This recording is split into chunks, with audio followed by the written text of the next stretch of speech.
ಪಕ್ಷದ ಆಂತರಿಕ ವಿಚಾರ ಅದು. ಹೈಕಮಾಂಡು, ಪಕ್ಷದ ವರಿಷ್ಠರು ಎಲ್ಲಾರು ಕೂಡಿ ನಿರ್ಧಾರ ಮಾಡ್ತಾರೆ. ಮತ್ತೆ ನೀವು ರಿಪೀಟೆಡ್ಲಿ ಎಲ್ಲಾ MLA-ಗಳು ಹೇಳೋದು ಕೇಳೋದ್ರಾಗ ಅರ್ಥ ಏನದು? ಅಲ್ಲ ಸರ್, ಈಗ AICC ಅಧ್ಯಕ್ಷರು ಹೇಳಿದ್ರು ಕೇಳೋಲ್ರಿ ನೀವು. ಸರ್ AICC ಅಧ್ಯಕ್ಷರ ಅರ್ಕಿ ಸಿಕ್ಕಂಗೆ ಹೇಳಿದಾರೆ ಸರ್. ಕ್ಲಿಯರ್ ಆಗಿ ಹೇಳ್ತಿರಂಗಿಲ್ಲ ರಾಜಕಾರಣ. ಎಂದು ಹೇಳೋದಿಲ್ಲ ಯಾರು. ಅದು ಆಗಂಗ ಆಗ್ತಿರ್ತದ, ಹೋಗಂಗ ಹೋಗ್ತಿರ್ತದ. ಸರ್, ಈಗ ಮತ್ತೆ DK ಶಿವಕುಮಾರ್ ಅವರು CM ಆಗ್ಬೇಕಂತ ಹೇಳಿ 4-5 ಜನ ಯಾರಿಗ ಆಸೆ ಇಲ್ಲ. ನಂಬಲ್ಲಿ CM ಆಗ್ತಕ್ಕಂತ ರೇಸ್ನಾಗ ಇರೋರು ಬಹಳ ಮಂದಿ ಅದಾರ, ವರಿಷ್ಠರು. ಮತ್ತ ಅವ್ರೆಲ್ಲಾ ದುಡ್ದಾರ. ಮತ್ತ ಅವ್ರ ಆದ್ರೆ ತಪ್ಪೇನಿದೆ? ಇದ್ದವ್ರಿದ್ರು ತಪ್ಪಿಲ್ಲ, ಹೊಸದಾಗ ಆಗೋರಿದ್ರು ತಪ್ಪಿಲ್ಲ. ಪಕ್ಷದ ಒಳಗೆ ಎಲ್ಲರಿಗೆ ಆಸೆ ಇರುದೆ. ನಮಗ್ ಮಂತ್ರಿ ಆಗೋ ಆಸೆ ಇರಂಗಿಲ್ಲ, ಹಂಗೆ ಅವ್ರಿಗೆ CM ಆಗೋ ಆಸೆ ಇರ್ತದೆ. ಮೊದ್ಲು ಮಂತ್ರಿ ಸ್ಥಾನಕ್ಕಂತ ಶುರುವಾಗಿದ್ದು ಈಗ CM ಕುರ್ಚಿಗೆ ಬಂದಿದೆ. ನಮ್ಮಲ್ಲಿ ಇರುದು ಒಂದೇ ಅದಲ್ಲ CM. ಅವು 10 ಇದ್ದು ಅಂದ್ರೆ ಯಾರು ಕೇಳ್ತಿದ್ದಿಲ್ಲ. ಒಂದೇ ಇದ್ರು ಕೂಡ 2-3 ಮಂದಿ ಅಷ್ಟೇ ಅದ್ರ ಹಿರಿಯರ. ಅವ್ರ ಪಾಪ ಅವ್ರ ಆಸೆ ಇದೆ. ಆಗ್ಲಿ, ನಾವು ಆಸೆ ಪಡ್ತೀವಿ, ಆಗ್ಲಿ, ಅದ್ರಾಗೇನ್ ತಪ್ಪಿಲ್ಲ. ಇದ್ಯಾವ್ದೇನು ಸರ್? 2.5 ವರ್ಷ ನೋಡಿ, ಈಗ ಆಗ್ಬೋದು, ನಾಳೆ ಆಗ್ಬೋದು. ಅದು ಹೆಂಗ್ ಹೇಳಕ್ ಬರ್ತದೆ? ಅದು ಪಕ್ಷ CLP ನಿರ್ಣಯ ಮಾಡ್ತದೆ. ಈಗ ಮಲ್ಲಿಕಾರ್ಜುನ್ ಖರ್ಗೆ ಅವರು ಕೂಡ ಆಗ್ಬೇಕು ಅನ್ನೋದು ಕೂಗ್ ಕೇಳಿ ಬರ್ತಾ ಇದೆ. ಒಂದ್ ಕಡೆ ಅತ್ಯಂತ ಎಲಿಜಿಬಲ್ ಮನುಷ್ಯರು. ಒಂದ್ ಕಾಲದಾಗ ನಾನೇ ತಪ್ಪು ಮಾಡಿದೀನಿ, ಅವ್ರಿಗೆ ಓಟ್ ಹಾಕಿಲ್ಲ, ಒಪ್ಕೋತೀನಿ ನಾನು. ಸರ್, ಯಾವಾಗ ಈ ಗೊಂದಲ ಬಗೆಹರಿಬಹುದು? ಪಕ್ಷದ ಆಂತರಿಕ ವಿಷಯ ಅದು. ಯಾವಾಗ ನಿರ್ಣಯ ಆಗ್ತದೆ. ಡೆಲ್ಲಿಗೆ ಹೋದ್ಮೇಲೆ ಈ ವಿಚಾರ ಮತ್ತೆ ಜಾಸ್ತಿ ಮುನ್ನೆಲೆಗೆ ಬಂತು. ನಾನ್ ಹೋಗಿದ್ ಬೇರೆ ಕೆಲಸ. ನೀವ್ ಎದಕ್ಕರೆ ಹೋಲ್ಸಿದ್ರೆ ನಾನೇನ್? ನನಗೆ ನೀವು ಕಬ್ಬು ಬೆನ್ನ ಹಚ್ಚಿರಿ, ಮೆಕ್ಕೆಜೋಳ ಬೆನ್ನ ಹಚ್ಚಿರಿ, ಮತ್ ಇವೆಲ್ಲ ಹೋಗ್ಬೇಕಾಗ್ತದೆ. ನೀವು ಹೋಗಿದ್ದಕ್ಕೂ ಮತ್ತೆ ನೀವು ಆತ್ಮೀಯರು? ನಾ ಯಾರಿಗ ಆತ್ಮೀಯರಿಲ್ಲ. ಅವ್ರ ಆತ್ಮ ಮುಟ್ಕೊಂಡು ಹೇಳಂತೇಳಿ ಯಾರಿಗೆ ಆತ್ಮೀಯರಿಲ್ಲ. ನಾನು ಆತ್ಮೀಯರಿಲ್ಲ ಹೇಳಿ? ನಾನು ಸಿದ್ದರಾಮಯ್ಯಗೂ ಆತ್ಮೀಯನೇ, DK ಶಿವಕುಮಾರ್ಗೂ ಆತ್ಮೀಯನೇ. ಒಂದ್ ಮಾತ್ರ ನಿಮ್ ಎದುರಿಗೆ ಒಪ್ಕೊಂಡೆ, ಖರ್ಗೆ ಅವ್ರಿಗೆ ಒಂದ್ ಸರ್ತಿ ಓಟ್ ಹಾಕಿಲ್ಲ ನಾನು. 2.5 ವರ್ಷ ಸೃಷ್ಟಿಯಾಗಿದೆ ನೋಡಿ. ಯಾರ ಹಣೆ ಬರದಲ್ಲಿ 5 ವರ್ಷ ಇತ್ತು, ಅವ್ರು 5 ವರ್ಷ ಆದ್ರು. ಯಾರ ಹಣೆ ಬರದಲ್ಲಿ 2.5 ವರ್ಷ ಇದ್ರೆ ಪಾಪ ಅಷ್ಟರಲ್ಲೇ ತೃಪ್ತಿ ಪಡ್ಕೋಬೇಕಲ್ಲ ಅವರು. ಅವ್ರು ಇನ್ನೂ ಚೆನ್ನಾಗಿ ಮಾಡಿದ್ರೆ ಮತ್ತೊಂದಿಷ್ಟು ಮುಂದೆ ಹೋಗ್ಬೋದು. ಅದಕ್ಕೇನಿದೆ. AICC ಅಧ್ಯಕ್ಷರು ಡೆಲ್ಲಿಗೆ ಹೋಗಿದ್ದಾರೆ ಸರ್.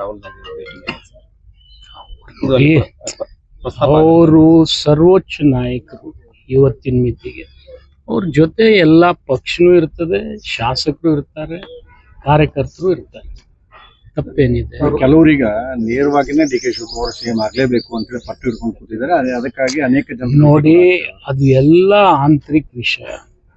ಅದು ಹಂಗೂ ಆಗ್ಬೋದು, ಹಿಂಗೂ ಆಗ್ಬೋದು. ಅದೇನ್ ಯಾವುದು ಆಂತರಿಕ ವಿಚಾರದಲ್ಲಿ ನಾನು ನೀವು ಏನ್ ನಿರ್ಣಯ ಮಾಡಕ್ಕಾಗತ್ತೆ? ಅದು ಸರ್ವಾನುಮತದ ಅಭಿಪ್ರಾಯ ಬಂದಾಗ ಅದು ನಿರ್ಣಯ ಆಗತ್ತೆ. ತಾವು ಸದ್ಯಕ್ಕೆ ತಟಸ್ಥನೋ ಅಥವಾ ಯಾರ ಕಡೆ ಅಂತ ಅದು ನೀವು ನಿಮ್ಗೆ ವಿಚಾರ ಮಾಡ್ಕೊಂಡು ಒಂದೇ ಕಾರ್ನಲ್ಲಿ ಖರ್ಗೆ ಮತ್ತೆ DK ಶಿವರು ಹೋಗಿದ್ದಾರೆ ಸರ್. ಈಗ ತಪ್ಪದು ಏನ್ ಇವತ್ತೇ ಮೊದ್ಲೇ ಸರ್ತಿ ಹೋಗಿದ್ರು? ಅಲ್ಲ, ನಾನ್ ನಿಮಗ್ ಕೇಳ್ತಾ ಇದೀನಿ, ಇವತ್ತೇ ಮೊದ್ಲೇ ಸರ್ತಿ ಏನಾರು ಹೋಗಿದಾರ ಅವರು?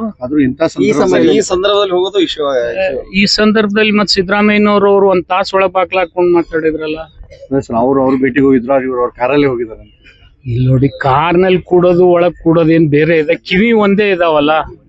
ಆತ್ಮೀಯತೆ ಅಂತ ನೀವು ಆ ತರ ಭೇದ ಭಾವ ಮಾಡ್ಬೇಡ. ಅವ್ರಿಬ್ರು ಪಕ್ಷದ ವರಿಷ್ಠದಾರ, ಸಿದ್ದರಾಮಯ್ಯನವರು, DK ಅವರು. ಅವರಿಗೆ ಯಾವಾಗ ಯಾರಿಗ್ ಬೇಕು ಭೇಟಿ ಆಗ್ಬೋದು, ನಮ್ಮಂತವ್ರನ್ನ ಕರೆಸ್ಬೋದು. ಅದಕ್ಕೇನ್ ಸಂಬಂಧ ಇಲ್ಲ. DK ಶಿವಕುಮಾರ್ ಅವರು ಅಮಿತ್ ಶಾ ಜೊತೆ ಮಾತನಾಡಿದ್ದಾರೆ ಮಾತುಗಳು ಕೇಳಿ ನೀವ್ ಇನ್ನೊಂದ್ ಸೃಷ್ಟಿ ಮಾಡಿರ 50-50 ಕೋಟಿ ಅಂತೇಳಿ.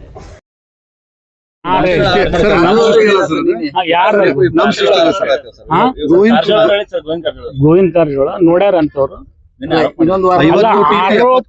ಅವರು ಆರೋಪ ಮಾಡೋರು ಸ್ವಲ್ಪ ವಿಚಾರ ಮಾಡ್ಬೇಕು. ಅವರು ಹಿರಿಯರದಾರೆ, DCM ಆದವ್ರು ಇದಾರೆ. ಆ ಸಣ್ಣ ಮಕ್ಕಳು ರಸ್ತೆ ಮೇಲೆ ಮಾಡುವಂತ ಆರೋಪ ಮಾಡಬಾರ್ದು ಸರ್. 50 ಕೋಟಿ ಇದ್ದು 70 ಕೋಟಿ ಆಗಿತ್ತು, ಈಗ 100 ಕೋಟಿ ಆಗುತ್ತೆ. ರೇಟ್ ಇರುತ್ತೆ. ತೂಕ ಜಾಸ್ತಿ ಯಾರ್ದಾಗತ್ತೋ ಅವ್ರಿಗೆ ನಮ್ಮ ಪಕ್ಷದಲ್ಲಿ ಯಾರು ಕೂಡ ಅಂತ ಆಮಿಷಕ್ಕೊಳಗಾಗೋರಿಲ್ಲ. ಅವ್ರಿಗೆ ಇನ್ ಯಾರಿಗಾರ ಕೊಟ್ಟು ರೂಢ ಇದ್ರೆ ಅವರಿಗೆ ಇದನ್ನ ಇನ್ನೊಂದಿಷ್ಟು ಹೇಳ್ಕೊತ ಹೋಗ್ಲಿ. ಸಿದ್ದರಾಮಯ್ಯ ಅವರು ನಿನ್ನೆ ಹೇಳಿದ್ರೆ ಅಂದ್ರೆ ನಾನು ಸಂಪುಟ ಪುನರಚನೆ ಬಗ್ಗೆ ಹೈಕಮಾಂಡ್ ಚರ್ಚೆ ಮಾಡಿದ್ದೆ, ಆದ್ರೆ ಈ ಒಂದು ಏನು ಪವರ್ ಸೇವಿಂಗ್ ಬಗ್ಗೆ ಚರ್ಚೆ ಆಗಿಲ್ಲ. ಆದ್ರೆ ನಾನು ಹೈಕಮಾಂಡ್ ಏನ್ ನಿರ್ಧಾರ ತಗೋತ ಅದಕ್ಕೆ ನಾನು ತಪ್ಪಿದ್ಯಾ? ಅಂದ್ರೆ ಅವ್ರ ಮಾತಿನ ಬರುವ 2 ವರ್ಷ ತಪ್ಪಿದೆಯಾ? ಅವ್ರ ಪುನರ್ರಚನೆ ಮಾಡಿದ್ರೆ ತಪ್ಪಿದೆಯಾ? ಅವ್ರು ಇವತ್ತು ಮುಖ್ಯಮಂತ್ರಿಗಳಿದ್ದಾರೆ, ಅವ್ರು ವಿವೇಚನೆಗೆ ಬಿಟ್ಟಿರ್ತಕ್ಕಂಥ ಅಧಿಕಾರ ಅದು ಯಾವಾಗ ಬೇಕಾದ್ರೂ ಅವ್ರು ಚಲಾವಣೆ ಮಾಡ್ಬೋದು. ಓಕೆ, 5 ವರ್ಷ ಇರ್ತೀನಿ, 2 ಪೀರಿಯಡ್ ನಾನೇ ಬಜೆಟ್ ಮಂಡನೆ ಮಾಡ್ತೀನಿ. ತಪ್ಪೇನಿದೆ ರೀ? ನಮ್ ಪಕ್ಷದಲ್ಲಿ ಒಬ್ಬೊಬ್ರು 10 ವರ್ಷ ಇದ್ದಾರೆ. ಮತ್ತೆ ಇಂಥದ್ರಲ್ಲಿ ನಿಮ್ ಶಾಸಕರು ಕೆಲವೊಬ್ಬರು ಈ ರೀತಿ ಓಡಾಡೋದು, ಡಿ ಕೆ ಶಿವಕುಮಾರ್ ಯಾರು ಓಡಾಡಿಲ್ಲ, ನೀವು ಓಡಾಡಿಸ್ತಾ ಇದ್ದೀರಿ. ನೀವು ಓಡಾಡಿಸ್ತಾ ಇದ್ದೀರಿ. ನೇರವಾಗಿ ಹೇಳಿದ್ದಾರೆ. ಈ ಡೆಲ್ಲಿಗೆ ಹೋಗೋರ್ದು ತಪ್ಪಿದ್ಯಾ? ಅಲ್ಲಲ್ಲ ಸರ್, ನೇರವಾಗಿ ಡಿ ಕೆ ಶಿವಗಂಗಾ ಇವತ್ತಲ್ರಿ 10 ಸಾರ್ತಿ ಹೇಳಿರ್ಬೇಕು ಅವನು. ಅವನೊಬ್ಬನ ಹೇಳಿದ್ರೆ ಅದು ಎಲ್ಲಾರು ಹೇಳ್ದಂಗ ಆಗತ್ತ? ಶಿವಗಂಗಾ 10 ಸಾರ್ತಿ ಹೇಳಿರ್ಬೇಕು. ಹೊಸದಾಗಿ ಬಂದ್ ಶಾಸಕರದಾರ, ಪಾಪ ಆವೇಶನಾಗ ಹೇಳಿರ್ತಾರೆ, ನಡೀತದ ಅದೆಲ್ಲ. ನಮ್ಮಲ್ಲಿ ಎಲ್ಲಾರು ಹೊಡೆತ ತಿಂದ್ಮೇಲೆ ಕಲಿತೀವಿ ನಾವು.